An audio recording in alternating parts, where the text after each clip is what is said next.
If you qualify as a special needs client, your emergency go kit should include everything you need to maintain your care regimen and optimal health. This includes all your medications. Once a disaster is declared, Floridians may obtain an extra prescription refill even if you have recently filled it. That's important since you should bring 10 days of medications to the shelter.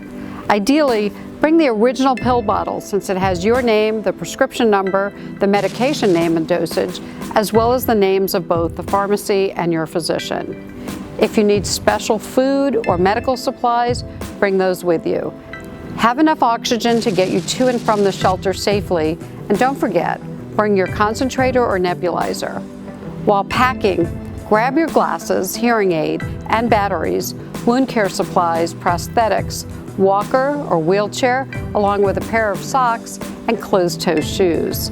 It's very important to carry copies of contact information with you as well. Include the names and numbers of family members, doctors, your pharmacy, home health provider, and your oxygen supplier. Bring your insurance card, your photo ID, and a copy of your care plan.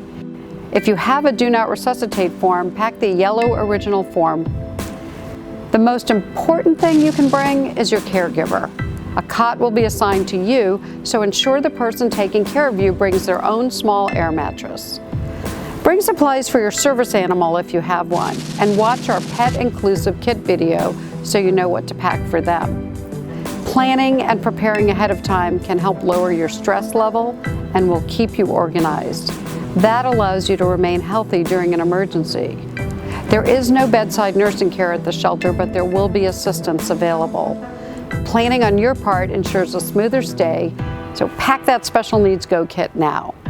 If you have any questions, call the Pasco County Emergency Management staff by dialing 727-847-8137.